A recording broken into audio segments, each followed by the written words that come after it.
অসংখ্য যুবক আমারে বলছে প্রবাসী, হুজুর এই 12 বছরে কোনোদিনও হুজুর পরিবারকে শেষ পর্যন্ত চূড়ান্ত খুশি করতে পারিনি।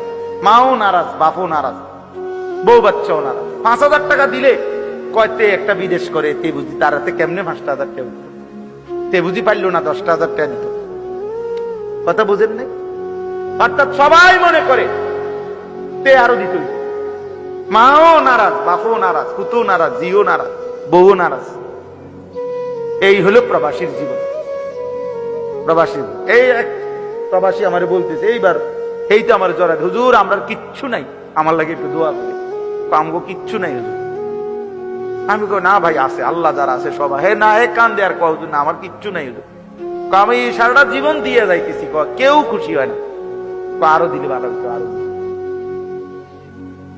আরো দিলে ভালো হইতো। এই জন্য দোস্ত স্বার্থপর এই দুনিয়া। আমার একটা বয়ান আছে না এরকম, যে দুনিয়া বড় স্বার্থপর এই দুনিয়া। যে স্বার্থপর এই দুনিয়া শেষ করা যায় না। দুনিয়ার প্রয়োজন শেষ হয় না বন্ধু।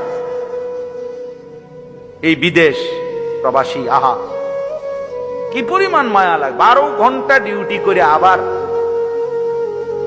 আরো 6 ঘন্টা আরেক কোম্পানির সার্টি করে, 18 ঘন্টা কেউ আর থাকে 6 ঘন্টা। এই 6 ঘন্টার মধ্যে বিশ্রাম কখন?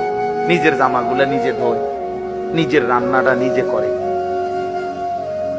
প্রবাসীগুলো বিদেশে থাকে, যে আমি তো সৌদি আরবে অনেক দূর ছেলেদের কাছে গেছি, ওরা দম করে খুব মহব্বত করে।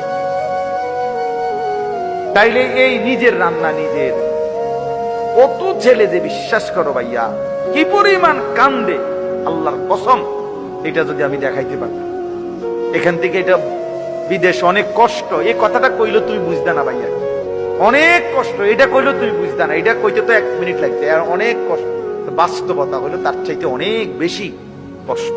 এই প্রখর রোদ্রে, এই তীব্র রোদ্রে, বিশেষ করে 12 ঘন্টা ডিউটি করে আসার পরে যখন একটা ছেলে বা একটা যুবক, তার একজন আপনজন কেউ নাই, আইসা নিজের 1 গ্লাস পানিটাও নিজে নিতে হয়, তো মনটারে হাহাকার লাগে, আর কেউ তো নাই। অথচ 28 বছর বিদেশ করছে। এক ছেলে দেখা হইলো লাস্টের দিকে, ওই আমার দেখে ধরায় কানতেছে। আমি বললাম, বাবা তুমি আজ কতদিন হয়েছে আইসো?